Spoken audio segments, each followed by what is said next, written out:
Guys, welcome to our channel. আজকে আমরা পিরোজপুর জেলা নিয়ে কিছু আলোচনা করব। আমাদের সামনে উপস্থিত আছে স্বপ্নময় মণ্ডল। তোমার নাম কি? নমস্কার, আমার নাম স্বপ্নময় মণ্ডল। তুমি কোন ক্লাসে পড়ো? আমি ক্লাস 4 পড়ি। ক্লাস 4 পড়ো। আচ্ছা, আজকে আমরা কি নিয়ে আলোচনা করব? পিরোজপুর জেলা নিয়ে কিছু আলোচনা করব। পিরোজপুর জেলা নিয়ে। তুমি কোন জেলায় বসবাস করো? পিরোজপুর জেলায়। তোমার কাছে আমাদের প্রথম প্রশ্ন, পিরোজপুর জেলা কোন বিভাগে অবস্থিত? বরিশাল বিভাগে। তোমার কাছে আমাদের দ্বিতীয় প্রশ্ন, পিরোজপুর জেলার উপর দিয়ে বয়ে যাওয়া প্রধান নদীর নাম কি? পিরোজপুর জেলার উপর দিয়ে বয়ে যাওয়া প্রধান নদীর নাম হলো বলেশ্বর। তোমার কাছে আমাদের তৃতীয় প্রশ্ন, পিরোজপুর জেলার আগের নাম ছিল কি বা পূর্বে নাম ছিল কি? উত্তরদণ্ডী। তোমার কাছে আমাদের চতুর্থ প্রশ্ন, পিরোজপুর জেলার আয়তন কত বর্গ কিলোমিটার? 127 বর্গ কিলোমিটার।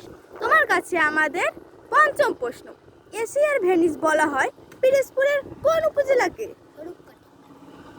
তোমার কাছে আমাদের ষষ্ঠ প্রশ্ন, পিরোজপুর জেলার কোথায় আমরাহাট বসে?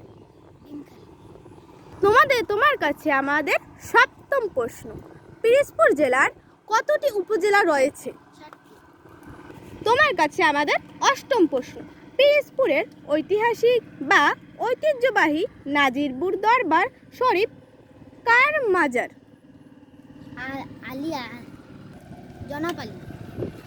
তোমার কাছে আমাদের নবম প্রশ্ন, পিরোজপুর জেলা কত সালে প্রতিষ্ঠিত হয়েছে? 1983। তোমার কাছে আমাদের দশম ও এই লাস্ট প্রশ্ন, আমাদের পিরোজপুরের সুপারি ও নারকেলের জন্য বিখ্যাত উপজেলা কোনটি? নেসারাবাদ। এই নিয়ে আমাদের আজকের ব্লগটি সম্পন্ন হলো। আমাদের এই চ্যানেলে যে পিরোজপুর নিয়ে যে এত আলোচনা আমরা করলাম, এগুলো তোমার কাছে কেমন লেগেছে? অনেক ভালো। এগুলো নিয়ে কি তুমি কোনো শিক্ষা পেয়েছো? হ্যাঁ, আমার ছোট ভাইরা এই নিয়ে শিক্ষা পেতে পারে। তো আমরা পিরোজপুর নিয়ে আজকে 10টি প্রশ্ন জেনে রাখলাম। হ্যাঁ, আমাদের এরকম আরও শিক্ষণীমূলক ভিডিও চাইতে হলে আমাদের চ্যানেলটিকে সাবস্ক্রাইব করে রাখুন।